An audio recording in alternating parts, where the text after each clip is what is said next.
Now, look, I live in Canada, where this country was founded on the suppression and the erasure of the indigenous population and the utter denial of their narrative. And in Canada, for example, there are horrendous residential schools where a few decades ago, if a native child spoke their tribal language, they'd have a pin stuck in their tongue. Now, most Canadians are not aware of that history. Most Israelis are not aware of the history of what the Palestinians have suffered. They don't know that in 1948 there were multiple massacres of large numbers of people by Israeli forces. They don't know the history, the subjective experience of the Palestinians. And in the absence of that knowledge, October 7th would just strike them as another horrific anti-Semitic event.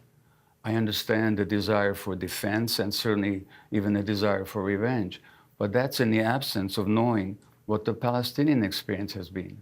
And the Western press, and as in all countries where the local population has been displaced, the majority of the population doesn't know the history or the subjective experience. So if you're asking me how to move forward, let's inform ourselves of the actual experience of both sides, not just one side. Israel's right to defense. Yeah. Yes, Israel has the right to defend itself.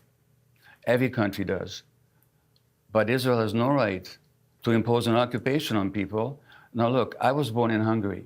In 1956, when I was 13, studying for Bar Mitzvah, there was the Great Hungarian Revolution against Soviet occupation. And it was after that revolution that we became refugees and came to Canada. Now, did Russia have the right to defend itself against the Hungarian revolutionaries? You know, so, and mostly when we talk about Israel's right of defense, we're taking isolated Palestinian actions, but we're not saying that this population also has the right to defend against the occupation. I'm not justifying the terrible events of October the 7th. I'm talking in the absence of historical awareness. It all just looks like Israel defending itself. But against whom?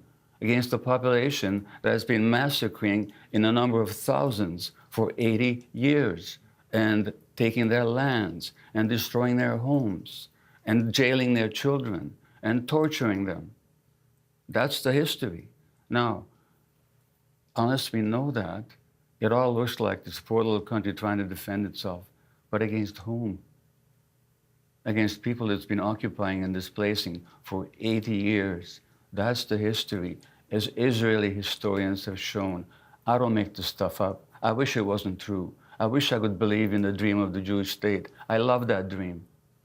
Except I found out at what price, at what nightmare that imposed on the Palestinians.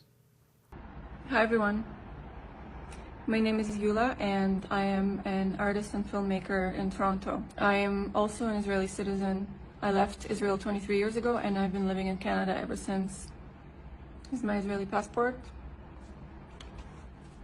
Here's my Israeli ID. And Army exemption card.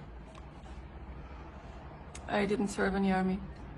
Last week, I submitted an application to renounce my Israeli citizenship in the consulate here in Toronto. It wasn't a decision I made lightly. I've been thinking about it for a long time.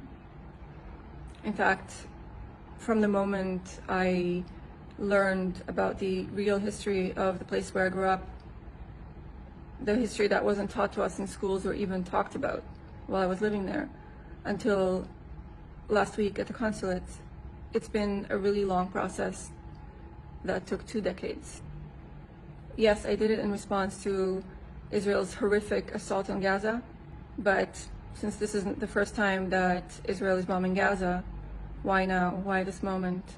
Because the amount of casualties has reached catastrophic proportions, and even though we're in a temporary ceasefire or pause or whatever you want to call it right now, it seems like it's not going to end anytime soon.